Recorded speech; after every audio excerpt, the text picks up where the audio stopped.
नमस्कार दोस्तों, मैं अभी लोधी आप सभी का स्वागत करता हूं आपके अपने यूट्यूब सुपर मैथफुल चैनल में। तो दोस्तों, आज हम इस वीडियो में भारतीय इतिहास के प्रमुख युद्धों के बारे में बात करेंगे। क्योंकि दोस्तों, आप कहीं का भी एग्जाम दे रहे हो, चाहे वो एसएससी का हो, रेलवे का हो, एनटीसीपी का हो या फिर किसी भी स्टेट एग्जाम का हो, युद्ध से रिलेटेड क्वेश्चन आपके एक दो बनते हैं।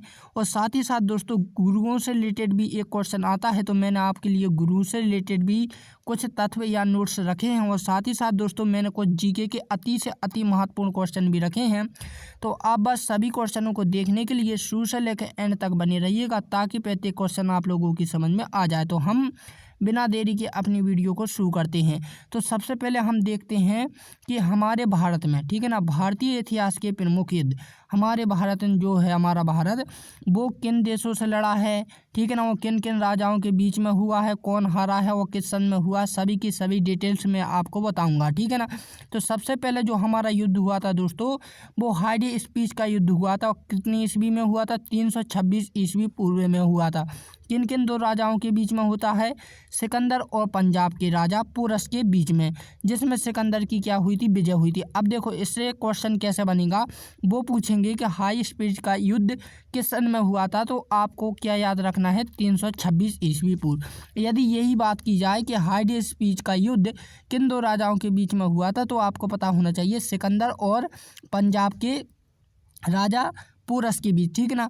फिर तीसरा ऑब्जेक्ट इसी से इस प्रकार से बनेगा कि हाई स्पीच का युद्ध में किसकी विजय हुई थी? तो दोस्तों, किसकी हुई थी? सिकंदर की। या फिर आपसे इस प्रकार का भी पूछा जाए कि किसकी हार हुई थी, तो आप बोलना पोरस की, ठीक है ना। तो एक ही युद्ध से दोस्तों कितने क्वेश्चन बन गए हमारे? 4, ठीक है ना। फिर अगला जो हुआ था दोस्तों, वो हुआ था कलिंग की लड़ाई। कितनी ईस्वी में? 261 ईस्वी पूर्व में। किस किस के बीच हुआ था दोस्तों? तो अशोक सम्राट, ठीक है ना, सम्राट अशोक ने कलिंग पर आक्रमण किया था और युद्ध के रक्तपात से विचलित होकर उन्होंने युद्ध ना करने की कसम खाई, ठीक है ना। फिर नेक्स्ट क्या हुआ था? सिंधु की लड़ाई, ठीक है ना। ये कितने सन में हुई थी? 712 ईस्वी पूर्व में। ये किन किन के बीच में हुई थी? तो मोहम्मद कासिम ने अरबों की सत्ता स्थापित की, ठीक है ना। फिर नेक्स्ट किसके बीच में हुई? तराइन का प्रथम युद्ध, ठीक है ना। तो तराइन के 2 युद्ध हुए, तो आपको याद होने चाहिए, ठीक है ना। ऑब्जेक्ट में कैसा पूछेगा, तराइन कितने युद्ध हुए हैं, तो आपको कहना है भारत से इसके 2 युद्ध हुए हैं, ठीक है ना।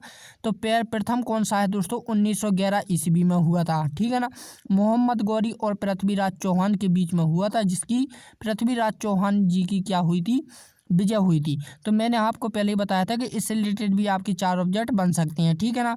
नेक्स्ट क्वेश्चन, नेक्स्ट में क्या रहेगा कि ताइवान, ठीक है ना, ताइवान का द्वितीय युद्ध तो वो हुआ था 1992 में, ठीक है ना। ये भी किस किन के बीच हुआ था? मोहम्मद गौरी और पृथ्वीराज चौहान के बीच में, जिसमें मोहम्मद गौरी की क्या हुई थी? विजय हुई थी। इसमें कौन हार गए थे? पृथ्वीराज चौहान हार गए थे। ये इंपॉर्टेंट है, इसमें यह पूछा जाता है कि प्रथम में, ठीक है ना, किसकी विजय हुई थी? तो आपको बताना है कि चौहान की हुई थी। और द्वितीय में किसकी हुई थी? तो मोहम्मद गौरी की, ठीक है ना। तीसरा क्या है दोस्तों कि चंदवार, ठीक है ना, चंदावर का युद्ध कब हुआ था? तो 1194 में हुआ था। इसमें मोहम्मद गौरी ने कन्नौज के राजा जयचंद को हराया था, ठीक, किसे हराया था? जयचंद को हराया था। अगले देखते हैं। तो अगला जो युद्ध हुआ था दोस्तों, हमारा क्या हुआ था? पानीपत का प्रथम युद्ध। वेरी वेरी इंपॉर्टेंट क्वेश्चन है, ठीक है ना। ये पानीपत का प्रथम युद्ध क्या होता है? तो आपको सन याद रखना है 1526 ईस्वी में, ठीक है ना। किन किन के बीच में हुआ था? मुगल शासक बाबर और इब्राहिम लोदी के बीच में हुआ था, ठीक है ना। फिर नेक्स्ट क्या है? खानवा का युद्ध। तो खानवा का युद्ध दोस्तों 1527 ईस्वी में बाबर ने राणा सांगा को पराजित किया था, ठीक है ना। नेक्स्ट क्वेश्चन, घाघरा का युद्ध। घाघरा का युद्ध हुआ था दोस्तों 1529 ईस्वी में, ठीक है ना। इसमें बाबर ने महमूद लोदी के नेतृत्व में अकवानों को हराया, ठीक है ना। फिर नेक्स्ट, चौसा का युद्ध, ठीक है ना। तो ये 1539 ईस्वी में हुआ था। कब हुआ था? 1539 ईस्वी में हुआ था। इसमें शेरशाह सूरी ने हुमायूं को क्या हराया था, ठीक है ना। फिर अगला क्या है? कन्नौज का युद्ध।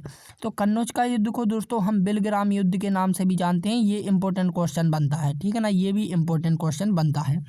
तो ये जो युद्ध हुआ था दोस्तों 1540 ईस्वी भी पूर्व में हुआ था, ठीक है ना। इसमें फिर से शेरशाह सूरी ने हुमायूं को क्या हराया था व भारत छोड़ने पर मजबूर किया था, ठीक है ना। फिर नेक्स्ट क्या है, पानीपत का युद्ध। ये भी वेरी इंपॉर्टेंट क्वेश्चन है, ठीक है ना। पानीपत का युद्ध दोस्तों 1556 में हुआ था, ठीक है ना। कौन कौन के बीच में हुआ था ये वाला, अकबर और हिमू के बीच में, ठीक है ना। नेक्स्ट क्या है, तालीकोटा का युद्ध। तालीकोटा का युद्ध दोस्तों 1565 ईस्वी में हुआ था। इस युद्ध से विजयनगर सम्राट का अंत किया गया, क्योंकि बाजीपुर, बीदर, अहमदनगर व गोलकुंडा की संगठित सेना लड़ी थी, ठीक है ना। अगला देखते हैं, अगला कौन सा युद्ध है, तो अगला है हल्दी घाटी का युद्ध। ये वेरी इंपॉर्टेंट क्वेश्चन है, 2024 में ही पूछा जा चुका है एसएससी जीडी में, ठीक है ना। खासकर मैंने एग्जाम दिया था और, ठीक है ना। तो 1576 ईस्वी में अकबर और राणा प्रताप के बीच, इसमें राणा प्रताप की हार हुई थी, ठीक है ना। नेक्स्ट क्या है, प्लासी का युद्ध 1757 में, ठीक है ना। कहाँ पर हुआ था, किस सन में हुआ था, 1757 में। किन किन के बीच, अंग्रेजों और सिराजुद्दौला, ठीक है ना, के बीच हुआ था, जिसमें अंग्रेजों की विजय हुई और भारत में अंग्रेजों की शासन की नींव पड़ी थी, ठीक है ना। तो हमारे भारत में दोस्तों सबसे पहले जो युद्ध हुआ था वो हुआ था प्लासी का युद्ध, जिसमें दोस्तों सिराजुद्दौला ने, जो हमारी क्या हुई थी, हमारी हार हो गई थी, उसी कारण से दोस्तों क्या हुआ कि भारत में अंग्रेजियों के शासन बढ़ गया था, उनकी नींव जम गई थी एक प्रकार की, ठीक है ना। नेक्स्ट कौन से युद्ध हुआ था, बानीवास का युद्ध। ये किस सन में हुआ था, 1560 ईस्वी में हुआ था। अंग्रेजों और फ्रांसियों के बीच में हुआ था, जिसमें फ्रांसियों की क्या हुई थी, हार हुई थी। नेक्स्ट है, वेरी इंपॉर्टेंट क्वेश्चन है ये भी, ठीक है ना, पानीपत का तृतीय युद्ध। तो दोस्तों आपको क्या है कि इसका सन याद रखना है, क्या रखना है, केवल से केवल सन, ठीक है ना। इसका ये इंपॉर्टेंट सन ज़्यादा पूछा जाता है। तो किस सन में, 1761 ईस्वी में अहमद शाह अब्दाली और मराठों के बीच में हुआ था। इसमें मराठों की क्या हुई थी, हार हुई थी, ठीक है ना। फिर नेक्स्ट क्या है, बक्सर का युद्ध। बक्सर का युद्ध किस सन में हुआ था, 1764 ईस्वी में। ये किन किन के बीच हुआ था, अंग्रेजों और सिराजुद्दौला, ठीक है ना, मीर कासिम एवं शाह आलम द्वितीय की संयुक्त सेना के बीच अंग्रेजों की विजय हुई, ठीक है ना। और अंग्रेजों को भारतवर्ष में सर्वोच्च शक्ति माना जाने लगा। यानी दोस्तों इस युद्ध के बाद क्या है, इस युद्ध के बाद दोस्तों हमारे भारत में अंग्रेज एक प्रकार की शक्तिशाली सेना हो गई थी, उससे कोई लड़ने की हिम्मत नहीं करता था, ठीक। नेक्स्ट क्या है कि प्रथम मैसूर युद्ध। तो प्रथम मैसूर युद्ध भी इम्पोर्टेंट क्वेश्चन है, ठीक है ना। ये भी कई बार रिपीट हो चुका है। ये दोस्तों कब से कब तक चला था, तो 1768 से लेकर 1769 तक चला था, यानी कि दोस्तों 2 साल लगातार चलता रहा था, ठीक है ना। हैदर अली और अंग्रेजों के बीच में हुआ था, जिसमें अंग्रेजों की क्या हुई थी, हार हुई थी। इसी युद्ध के कारण दोस्तों अंग्रेजों की नींव क्या है, डगमगा उठी थी, ठीक ना, इसलिए ये इम्पोर्टेंट माना जाता है। नेक्स्ट युद्ध देखते हैं, तो नेक्स्ट युद्ध क्या है, द्वितीय मैसूर युद्ध, ठीक है ना। द्वितीय मैसूर युद्ध में दोस्तों ये भी हमारा कितना 4 साल चला था, 1780 से लेकर 1784 तक, ठीक है ना। ये किन किन के बीच हुआ था, हैदर अली और अंग्रेजों के बीच में हुआ था, जो अनिर्णित छूटा है, ठीक है ना। नेक्स्ट क्या है, तृतीय आलंग मैसूर युद्ध। तो 1790 ईस्वी में टीपू सुल्तान और अंग्रेजों के बीच लड़ाई संधि के द्वारा समाप्त हुई थी, ठीक है ना। ये लड़ भी गए थे और क्या हुई थी, इनके बीच समझौता हो गया, तो ये युद्ध समाप्त भी हो गया था। नेक्स्ट क्या है, चतुर्थ आलंग मैसूर युद्ध। तो ये कब हुआ था, 1799 ईस्वी में टीपू सुल्तान और अंग्रेजों के बीच, जिसमें टीपू की हार हुई और मैसूर शक्ति का पतन हुआ था। यानी कि ये क्या है, मैसूर शक्ति जो थी, ठीक है ना, किसकी, टीपू की, वो उसकी क्षमता खत्म हो गई थी, ठीक। नेक्स्ट क्या है, चिलियान वाला युद्ध, ठीक है ना। तो ये 1849 ईस्वी में हुआ था। किस किन के बीच हुआ था, ईस्ट इंडिया कंपनी और सिक्कों के बीच हुआ था, जिसमें सिक्कों की हार हुई। ये भी इंपॉर्टेंट क्वेश्चन माना जाता है। इसकी डिटेल भी मैं दोस्तों आपको दूंगा, क्योंकि दोस्तों सिक्कों से रिलेटेड भी आपका एक क्वेश्चन बनता है, तो मैं वो इसके बाद बताऊँगा, ठीक है ना। नेक्स्ट क्वेश्चन क्या है, भारत चीन सीमा युद्ध। ये भी इंपॉर्टेंट है, ठीक है ना। तो ये हुआ था आपका 1962 में। चीनी सेना द्वारा भारत की सीमा क्षेत्रों पर आक्रमण हुआ, ठीक है ना। कुछ दिन तक युद्ध होने के बाद एक पक्षीय युद्ध विराम की घोषणा हुई, ठीक है ना। फिर भारत को अपनी सीमा के कुछ हिस्सों को छोड़ना पड़ा, जैसे कि कैलाश है, ठीक है ना। बाकी के छोटे छोटे हिस्से हैं जो कि क्या है, हमारे चीन में चले गए। किसके थे पहले, वो भारत के थे, ठीक है ना। नेक्स्ट देखते हैं, तो नेक्स्ट क्या है, भारत पाक का युद्ध, ये भी इंपॉर्टेंट क्वेश्चन है। ये तीनों के तीनों हैं, ठीक है ना, इनमें से मैं कोई नहीं कह सकता कि कम नहीं है, सभी के सभी तेज ही हैं, ठीक है ना। तो यहाँ पर देखो भारत का पाक युद्ध कब हुआ था, 1965 में हुआ था, ठीक है ना। क्या हुआ कि भारत और पाकिस्तान के बीच आवरणीय युद्ध हुआ, ठीक है ना, इसका कोई बोई नहीं है, ठीक है ना। फिर क्या है, ताशकंद समझौते के द्वारा युद्ध को समाप्त किया गया, यानी कि दोस्तों समझौते के द्वारा ही किया गया था, ठीक है ना। जैसे 370 वगैरह वगैरह चीज़ें जो हमारे समझौते के तरीके हुई थी, वो युद्ध समाप्त हुआ था, ठीक है ना। फिर नेक्स्ट जो युद्ध हुआ था भारत का, वो 1971 ईस्वी में हुआ था, ठीक है ना। भारत और पाकिस्तान के बीच युद्ध हुआ जिसमें पाकिस्तान की हार हुई, फलस्वरूप बांग्लादेश एक स्वतंत्र देश बन गया। इस युद्ध में दोस्तों बांग्लादेश क्या हो गया था, पाकिस्तान से अलग हो गया था, ठीक है ना। और नेक्स्ट क्या है, कारगिल युद्ध। तो दोस्तों कारगिल युद्ध 1999 ईस्वी में हुआ था, जम्मू एवं कश्मीर के द्रास और कारगिल क्षेत्रों में पाकिस्तानी घुसपैठियों को लेकर हुई युद्ध में पुनः पाकिस्तान को हार का सामना करना पड़ा और भारतीय सेना की जीत मिली। तो ये तीन हमारे किसके हुए थे दोस्तों, भारत और पाकिस्तान के हुए थे, इसलिए मैंने कहा कि ये इम्पोर्टेंट क्वेश्चन माना जाता है, ठीक है ना। अब जो कि मैं बात कर रहा था दोस्तों सिक्कों की, तो सिक्कों से रिलेटेड भी आपको ये क्वेश्चन बनता है, तो मैं पूरी डिटेल्स आपको देता हूँ, ठीक है ना। तो यहाँ पर देखो सिक्कों के गुरु हैं एवं उनसे संबंध तत्व है। तो सबसे पहला ऑब्जेक्ट आपका क्या बनेगा कि सिक्कों के धर्म में कितने गुरु थे, तो आपको पता होना चाहिए 10 थे, ठीक है ना। फिर ऑब्जेक्ट में आपका ऐसा भी बनेगा कि प्रथम गुरु का क्या नाम था सिक्कों के, तो आपको बताना है गुरु नानक, क्रम से याद रखना है, ठीक है ना। आपको ये क्रम से याद रखना है, तभी आपको 2 में से 2 नंबर आएंगे, ठीक है ना। यदि बात की जाती दोस्तों तीसरे ऑब्जेक्ट की, तो वो आपसे पूछेंगे कि 10वें गुरु कौन थे, तो 10वें गुरु और या अंतिम गुरु कौन थे, गुरु गोविंद सिंह थे, ठीक है ना। तो ये 3 ऑब्जेक्ट है, तो बाहरी ऊपरी से होंगे। अब अंदर से कैसे बनेंगे वो भी मैं आपको बताता हूँ।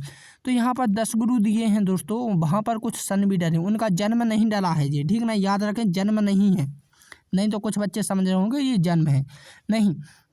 तो पहला गुरु कौन है दोस्तों, गुरु नानक देव।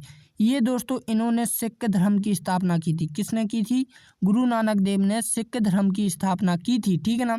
ये दोस्तों सिख धर्म यानी सिखों के गुरु दोस्तों 1469 से लेकर 1539 तक कौन थे, गुरु नानक थे सिखों के गुरु, ठीक है ना।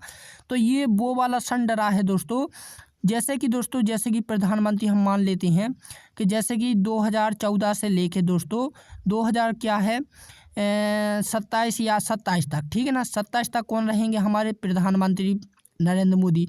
तो यानी इस बीच में जो रहे थे, तो वही डेट यहाँ पर डली है कि दोस्तों जो गुरु नानक थे देव थे, वो सिखों के गुरु दोस्तों 1469 से लेकर 1539 तक थे, ठीक है ना। फिर दूसरे गुरु जो हुआ है दोस्तों, दूसरे गुरु को तो आपको क्रम से याद रखना है, ठीक है ना। गुरु अंगद, तो ये कब से थे, ठीक, तो 1539 से लेकर 1552 तक। इनने किसकी स्थापना की थी दोस्तों, गुरुमुखी लिपि के जनक माना जाता है इन्हें, ठीक है। नेक्स्ट कौन थे, गुरु अमरदास, तो ये 1552 से लेके 1574 थे, इनने 22 गद्दियों की स्थापना की थी, ठीक है ना। नेक्स्ट क्या है दोस्तों, गुरु रामदास, ये इंपॉर्टेंट आता है, ठीक है ना, क्रम से भी पूछते हैं, इनका सन भी पूछते हैं और स्थापना भी पूछते हैं, ठीक है ना, क्योंकि ये अमृतसर से स्थापित है, ठीक है ना। तो गुरु रामदास ने दोस्तों 1574 से लेकर 1581 तक ये गुरु थे सिखों के, और इन्होंने अमृतसर की स्थापना की थी, ठीक है ना। फिर 5वें नंबर पे आते हैं गुरु अर्जुन देव, तो ये 1581 से लेकर 1606 तक, ठीक है ना। इनने हरमंदिर साहब, स्वर्ण मंदिर और निर्माण और आदि ग्रंथ का संकलन किया, ये भी इम्पोर्टेंट है क्योंकि यहाँ पर स्वर्ण मंदिर के बारे में अधिकतम पूछा जाता है, ठीक है ना। फिर अगले कौन आए दोस्तों, गुरु हरगोविंद सिंह, ये 1606 से लेकर 1645 तक ये गुरु थे, ठीक है ना। इनके ने क्या किया था, अकाल, ठीक है ना, अकाल तख्त की स्थापना की थी, ठीक है ना। फिर नेक्स्ट कौन थे, गुरु हर राय, ठीक है ना, ये 1645 से लेकर 1661 जाना जाता है, इन्होंने दारा किशोहा की सहायता की, ठीक है ना। गुरु क्या थे नेक्स्ट कि गुरु हरकिशन, ये भी इम्पोर्टेंट माना जाता है, ठीक है ना। ये तीनों के तीनों इम्पोर्टेंट है। तो हरकिशन 1661 से लेकर 1664 हुए। मात्र दोस्तों इसी प्रकार से पूछा जाता है क्वेश्चन में कि उस गुरु का कौन थे कि जो 3 वर्ष तक सिखों के क्या रहे हैं, गुरु रहे हैं। तो आपको ऑप्शन में होगा गुरु हरकिशन, ठीक है ना, क्योंकि ये 3 बार सी रहे हैं, ठीक है ना, जो कि कम आयु में इनका क्या हो गया था, निधन हो गया। फिर कौन आ गए थे, तेज बहादुर, जो कि 1664 से लेकर 1675 तक बनी थी। इन्होंने क्या, औरंगजेब ने फांसी दी थी, ठीक ना, इन्हें औरंगजेब ने फांसी दे दी थी, ठीक ना। नेक्स्ट कौन थे, नेक्स्ट और अंतिम और 10वीं, ठीक है ना, तो गुरु गोविंद सिंह, ये 1675 से लेकर 1780 तक इन्होंने खासला पंथ की स्थापना की थी, ठीक है ना। तो सभी के सभी मैंने आपको डिटेल्स दे दी है। अब इनका सन आप और कहीं से देख सकते हैं दोस्तों, या तो मैं ही आपको बता दूंगा सन, कि सन किस सन में हुए थे, किस जगह से रिलेटेड हैं, इनने क्या क्या किया था, और ठीक है ना। तो ये मेन डिटेल्स थी जो मैंने आपको दे दी है, क्योंकि दोस्तों ये एग्जाम में अधिकतम पूछे जाते हैं, ठीक है ना।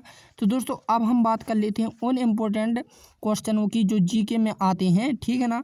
तो जीके वाले क्वेश्चन भी हम देख लेते हैं, ये इम्पोर्टेंट है सभी के सभी दोस्तों, क्या है, पेपर से ही मैंने लिए गए हैं, क्योंकि रिपीट वाले क्वेश्चन है, ठीक है ना। तो फर्स्ट क्वेश्चन हमारा क्या है कि पानी जल गीला क्यों होता है। इसमें आपको जीके, जीएस और करंट अफेयर तीनों ही मिक्स रहेंगे, ठीक है ना। तो ये मत सोचना कि हम जीके पढ़ रहे हैं या साइंस पढ़ रहे हैं। तो पानी यानी कि जल, पानी तो सभी जानते हैं, जल भी सभी जानते हैं, ठीक है ना। अब वो गीला क्यों होता है ये हमें बताना है। तो सबसे पहले तो दोस्तों आपको H2O किसका सूत्र होता है, जल यानी पानी का होता है।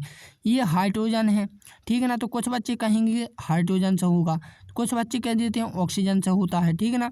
नाइट्रोजन, ठीक है ना। अब देखो दोस्तों, तो सबसे मेन बात क्या है कि जो बच्चों ने क्या है हाइड्रोजन और ऑक्सीजन लगाए हैं वो खासकर 90% सही हैं, क्योंकि ये दोनों तो हो ही नहीं सकते, ठीक है ना। हीलियम और नाइट्रोजन तो हो ही नहीं सकते, क्योंकि इसके सूत्र में दोस्तों हीलियम और नाइट्रोजन तो आती ही नहीं, ठीक है ना। अब बात करते हैं दोस्तों कि इन जिन व्यक्तियों ने ये 2 ऑप्शन लगाए हैं, इन 2 ऑप्शनों में से कौन सा राइट होगा। तो दोस्तों ऑप्शन 3 नंबर इसका राइट होगा, ऑक्सीजन। क्या होगा, ऑक्सीजन, ठीक है ना, क्या होगा, ऑक्सीजन। अब वो कारण पूछते हैं क्यों, क्योंकि दोस्तों यहाँ पर क्यों भी पूछा है, ठीक है ना।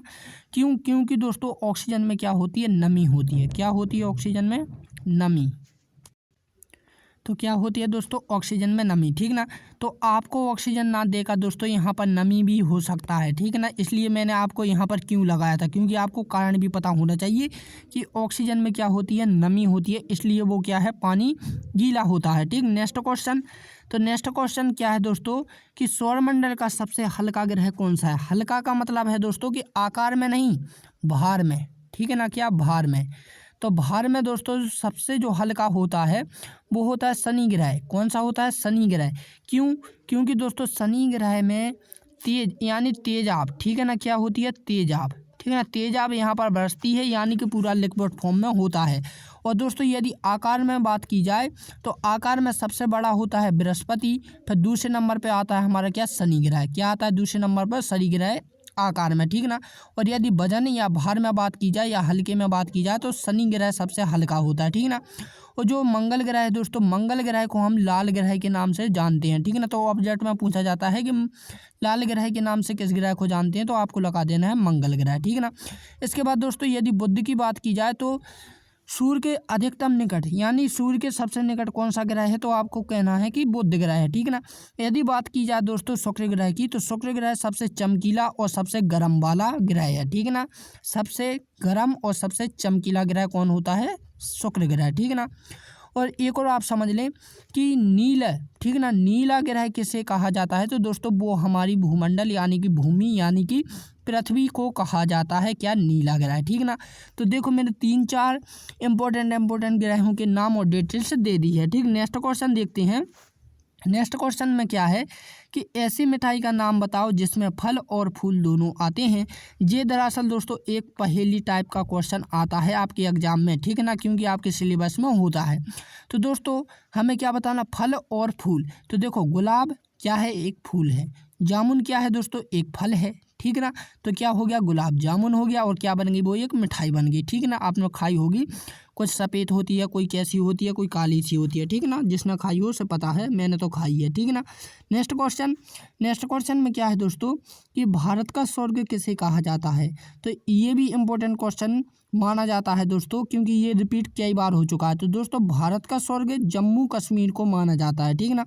तो स्वर्ग की जगह पर दोस्तों यहाँ पर सिर भी दे सकते हैं, ठीक है ना, क्या है, सिर, ऐसा पूछा जाएगा आपसे कि भारत का सिर किसे कहा जाता है, तब भी आपको क्या लगाना है, जम्मू कश्मीर ही लगाना है। यदि दोस्तों आपको सबसे सुंदर नगर की बात की जाए, राज्य की या फिर नगर की बात की जाए, तब भी आपको क्या लगाना है, जम्मू कश्मीर ही लगाना। या फिर दोस्तों पर्यटनीय स्थल, ठीक है ना, पर्यटनीय स्थल, ठीक है ना, स्थल क्या है, तो वो भी आपको लगाना है जम्मू कश्मीर, ठीक है ना। तो ये 4 प्रकार से आपको क्या लगाना है, जम्मू कश्मीर ही लगाना है। और यदि बात की जाए दोस्तों कि भारत का हृदय किसे कहा जाता है, तो वो किसे कहा जाता है, मध्य प्रदेश को, ठीक है ना। इसे हम टाइगर क्षेत्र के नाम से भी जानते हैं, नदियों के माए के नाम से भी जानते हैं, ठीक है ना, मध्य प्रदेश को। तो ये सभी इंपॉर्टेंट हैं, ठीक। नेक्स्ट क्वेश्चन में क्या है कि निम्नलिखित में से कौन सा पक्षी नहीं उड़ सकता। देखो दोस्तों अब तो कंफ्यूज वाला क्वेश्चन आ चुका है, क्योंकि मुर्गा, मोर, गौरैया और शुतुरमुर्ग, ठीक है ना। तो उसने ये कहा है कि कौन नहीं उड़ पाता है, सभी के सभी उड़ते हैं, ठीक है ना। अब बात ये करते हैं दोस्तों कि देखो कौन नहीं उड़ पाता, तो दोस्तों हम जानते हैं कि गौरैया तो उड़ लेती है, तो हम इसे भी कैंसिल करेंगे। अब मुर्गा, मोर और शुतुरमुर्ग, अब कौन नहीं उड़ पाता ये हम कैसे डाउट करेंगे, ठीक है ना। क्योंकि दोस्तों मुर्गा भी कम ही उड़ता है, मोर भी कम ही उड़ता है, और शुतुरमुर्ग का तो हमें पता नहीं, क्योंकि हमने देखा ही नहीं। अब कैसे क्लियर करेंगे, हमें गौरैया हमने देखी या पता है कि वो उड़ती है बहुत सारा, लेकिन हमें बताना है कि नहीं उड़ पाता है, तो हमने उस वाले ऑप्शन को तो क्या कैंसिल कर दिया, क्योंकि वो उड़ लेती है। अब जिस व्यक्ति ने मोर देखी है तो उसे ये भी पता होगा दोस्तों कि मोर उड़ लेती है, ठीक है ना। वो दिन में दोस्तों कितनी बार, 3 बार ही उड़ती है, चाहे वो दोस्तों मर रही हो या फिर जी रही हो या फिर किसी खतरे में हो, केवल से केवल वो क्या है, दिन में 3 ही बार उड़ सकती है, चाहे वो अपने मजे के लिए उड़े या फिर दोस्तों जान बचाने के लिए उड़े, ठीक है ना। तो ध्यान रखें। अब बात करते हैं मुर्गा, तो मुर्गा तो दोस्तों खाया होगा आपने, लेकिन दोस्तों साथ जिंदा ना देखा होगा, ठीक है ना। तो आपको बता दूं दोस्तों कि जो मुर्गा है दोस्तों, मुर्गा भी थोड़ा ही उड़ता है, यानी कि ऊपर नहीं जा पाता है, लेकिन दोस्तों वो उड़ लेता है, ठीक है ना। कुछ दूरी तक वो क्या है, उड़ लेता है। लेकिन दोस्तों जो शुतुरमुर्गा है ना दोस्तों, शुतुरमुर्गा कभी नहीं उड़ पाता। कौन नहीं उड़ पाता, शुतुरमुर्गा। शुतुरमुर्गा नहीं उड़ पाता है, आपने नहीं देखा, मैंने चिड़ियाघर में देखा है। शुतुरमुर्गा बहुत बड़ा होता है दोस्तों, और क्या है, जब कोई आपदा आती है तो वो अपना सिर किसमें, ज़मीन में धंसा लेता है, ठीक है ना, यानी घुसा लेता है, ठीक है ना। वो बेवकूफ़ टाइप का होता है। तो दोस्तों जो शुतुरमुर्गा है वो कभी उड़ नहीं सकता। और दोस्तों यदि हम स्पीड की बात करें यानी दौड़ने की, तो दोस्तों 74 किलोमीटर प्रति घंटा, ठीक है ना, 74 किलोमीटर प्रति घंटा की रफ्तार से ये दौड़ता है। इतना तो शायद कोई ना दौड़ता होगा। ये कितना दौड़ता है दोस्तों, ये 74 किलोमीटर प्रति घंटा, यानी 1 घंटे में 74 किलोमीटर की दूरी यानी सफ़र तय कर लेता है कौन, शुतुरमुर्गा दौड़ने में, लेकिन उड़ नहीं पाता, ठीक। नेक्स्ट क्वेश्चन ये क्या है कि भारत के किस राज्य में रावण का मंदिर नहीं है। अब देखो दोस्तों इम्पोर्टेंट क्वेश्चन आ गया, ये भी कई बार पूछा है, इसलिए क्योंकि दोस्तों मैं सब आपको इम्पोर्टेंट ही क्वेश्चन दे रहा हूँ, क्योंकि ये एग्जाम में पूछे हुए क्वेश्चन हैं और मैंने एग्जाम से ही उठाए हुए हैं, ठीक है ना। जो आपके पेपर हुए थे उन पेपरों के ही मैंने एक क्वेश्चन जो इम्पोर्टेंट हैं, कई बार पूछे जा चुके हैं, वो क्वेश्चन ही मैंने उठाए हैं, ठीक है ना। तो सभी के सभी इम्पोर्टेंट हैं। तो दोस्तों यहाँ पर भारत के किस राज्य में रावण का मंदिर है, तो ये हमें बताना है।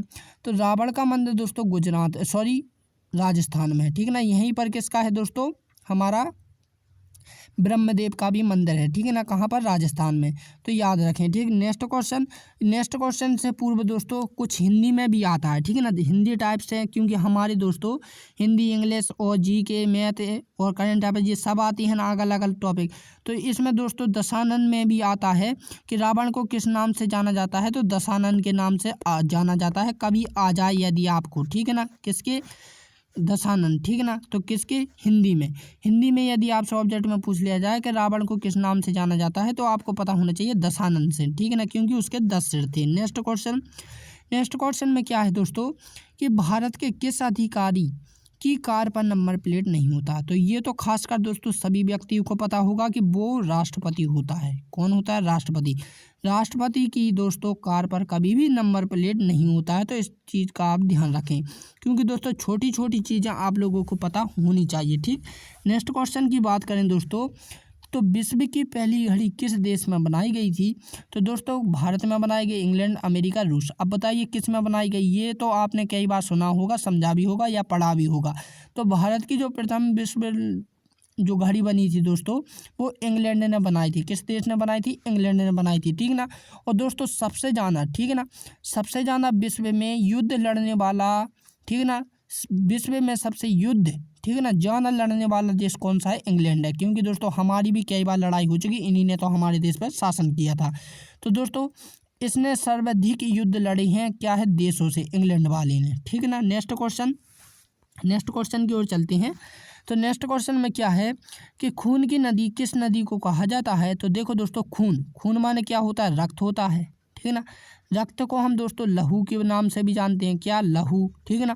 तो यहाँ पर देखो दोस्तों गंगा, सरस्वती, लोहित और नदी, नील नदी, ठीक है ना। तो देखो लहू का मतलब है लोहित नदी, ठीक, क्या है? लोहित नदी। तो ऑप्शन नंबर 3 हो जाएगा, लोहित नदी को हम खून की नदी से जानते हैं, ठीक है ना। यदि बात की जाती है दोस्तों नील नदी की, तो नील नदी को दोस्तों विश्व की सबसे लंबी नदी कौन सी है? नील नदी है, ठीक है ना। यदि हम बात करते हैं दोस्तों गंगा नदी की, ठीक है ना, तो गंगा नदी दोस्तों भारत की, किसकी? भारत की, ठीक है ना। भारत की सबसे बड़ी नदी यानी कि सबसे लंबी नदी कौन है? गंगा है। और यदि विश्व की बात की जाए तो वो नील नदी है। और दोस्तों लहू नदी यानी कि खून की नदी हम किसे कहते हैं? लोहित नदी को कहते हैं, ठीक है ना। तो दोस्तों ये मैंने तीनों टाइप की आपको बता दी। एक क्वेश्चन और बनता है दोस्तों कि उस नदी का नाम बताइए जिसका पानी सदैव गर्म रहता है। कैसा रहता है? गर्म रहता है। तो वो दोस्तों नील नदी है। नील नदी का दोस्तों कहीं का भी मौसम हो, 12 महीना, 12 घंटे, 12 मिनट, 12 सेकंड, क्या है? उसका पानी एक समान रहता है जो कि गर्म रहता है, ठीक है ना। तो इम्पोर्टेंट क्वेश्चन बनता है इससे। नेक्स्ट क्वेश्चन में क्या है कि विश्व की सबसे लंबी नदी कौन सी है, ठीक है ना। तो विश्व की दोस्तों जो सबसे लंबी नदी है, तो मेरा अभी हाल बताया था, विश्व की सबसे लंबी नदी क्या है? गंगा नदी है। गंगा नदी दोस्तों 2 नदियों से मिलकर बनी है, तो आपको याद होने चाहिए। एक है भागीरथी, ठीक है ना, भागीरथी, और प्लस में है दोस्तों मंदाकिनी, ठीक है ना, मंदाकिनी। इन दोनों नदियों से दोस्तों देखो पहले तो ये भागीरथी जाएगी, ठीक है ना, फिर क्या? मंदाकिनी। तो यहाँ तक दोस्तों हम भागीरथी और मंदाकिनी के नाम से जानते हैं। लेकिन दोस्तों यहाँ से ये मिलती हैं ना, ठीक है ना, यहाँ समझ लीजिए कि गंगा नदी यहाँ से मिल गई। फिर इसके बाद दोस्तों जहाँ से ये मिली हम उसे क्या? गंगा नदी के नाम से जानते हैं। भागीरथी की दोस्तों 174 किलोमीटर प्रति घंटे की रफ्तार से क्या है? इसका पानी का वेग चलता है, ठीक है ना। और ये क्या है? सबसे साफ यानी शुद्ध, एक प्रकार की दोस्तों साफ पानी दिखाई देता है, ठीक। तो याद रखें ये थोड़ी मैली सी है, ठीक है ना। नेक्स्ट क्वेश्चन देखते हैं। नेक्स्ट क्वेश्चन में क्या है कि मानव को, ये 11 अगल नहीं है, क्वेश्चन है, ठीक है ना, वरना आप 11 समझो कि 11 मानव नहीं।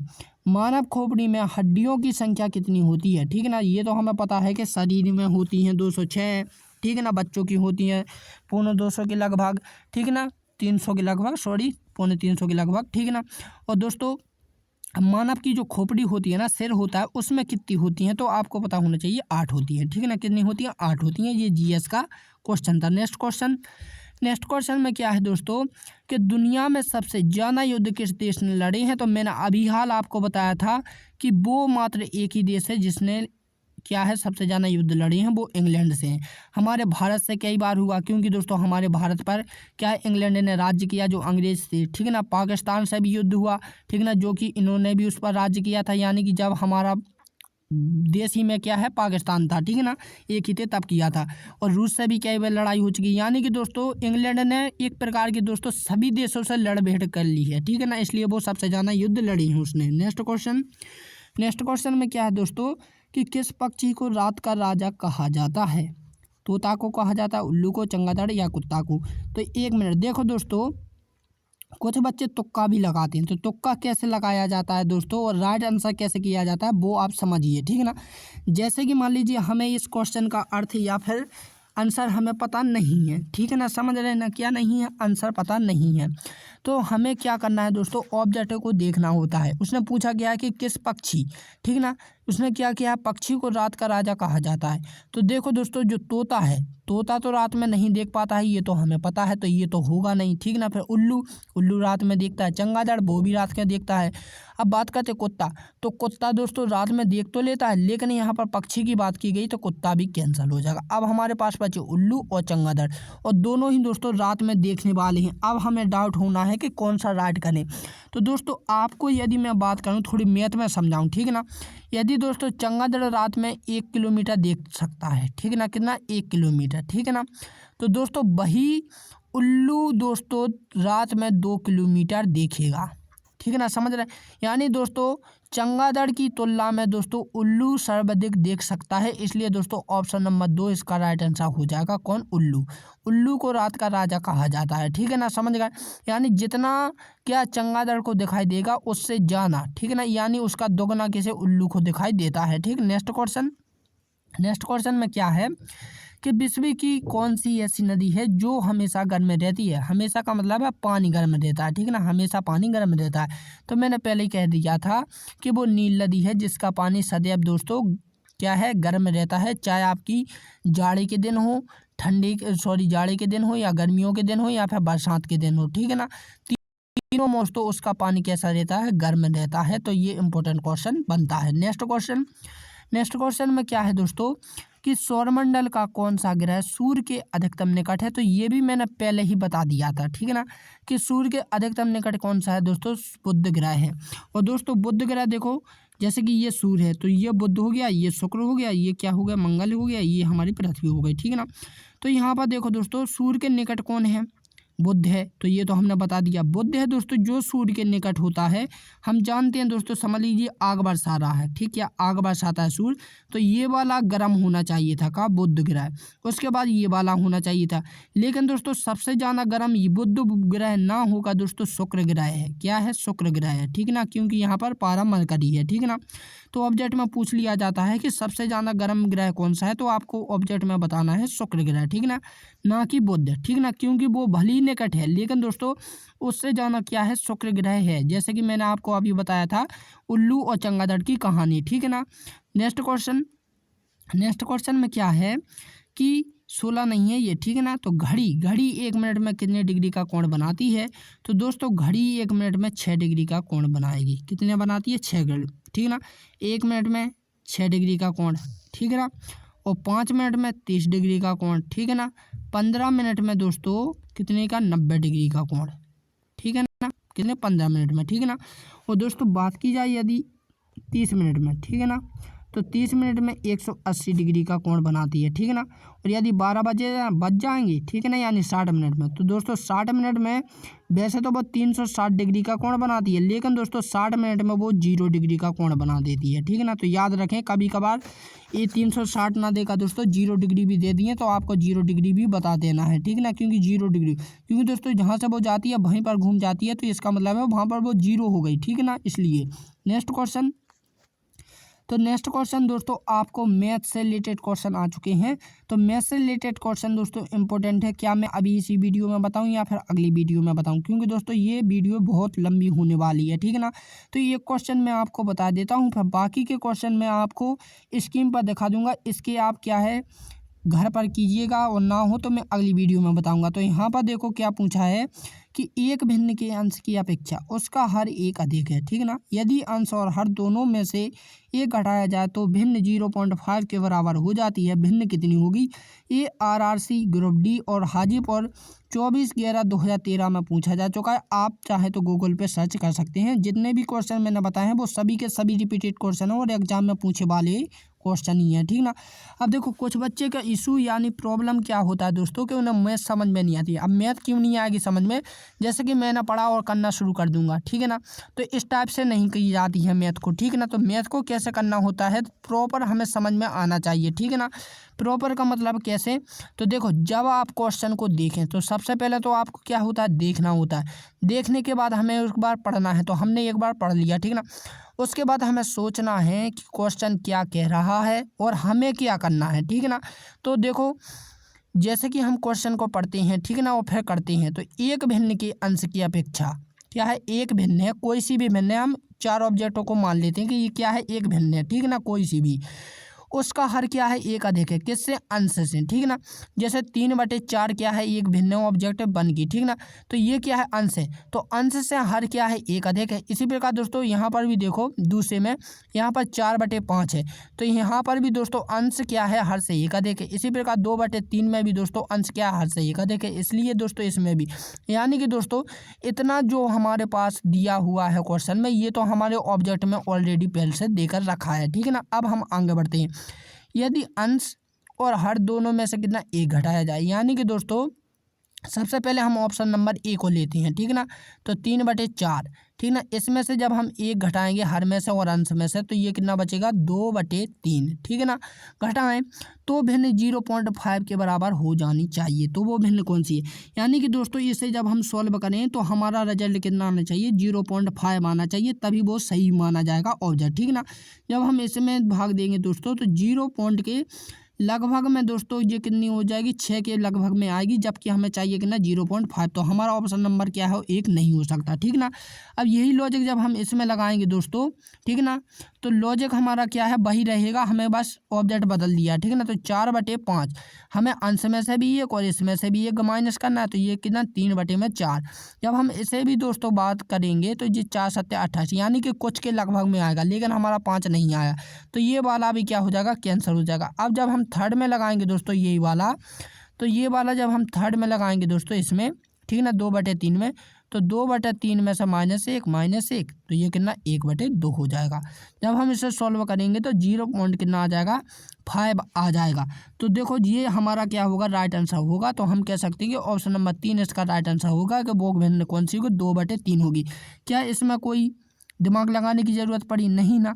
देखो मेरा मानना है दोस्तों कि जब भी आप क्या है क्वेश्चन को करा करें तो उन्हें दोस्तों सबसे पहले एक बार पढ़ लें, फिर थोड़ा समझ लें, क्योंकि एग्जाम में तो आपको समझने का टाइम मिलेगा नहीं, क्योंकि आपको दोस्तों एक क्वेश्चन के लिए आपको मत से मत 60 सेकंड लगते हैं, यानी कि 1 मिनट लगता है। तो 1 मिनट में दोस्तों कभी कभार देखो जब आप इसे पढ़ोगे तो कम से कम 15 सेकंड में तो आप पढ़ोगे ही, फिर सोचोगे कब और करोगे कब, ठीक है ना। इसलिए मैंने कहा दोस्तों वहाँ पर इतना सोचना नहीं पड़ता है जब तक कि आप प्रैक्टिस ना करें। प्रैक्टिस यदि जब आपको हो जाएगी दोस्तों तो आपको इतना सोचना नहीं पड़ेगा, ठीक है ना। लेकिन मैं आपको बता दूँ कि इस टाइप के क्वेश्चन कैसे करने होते हैं, तो देखो फिर से समझ लो।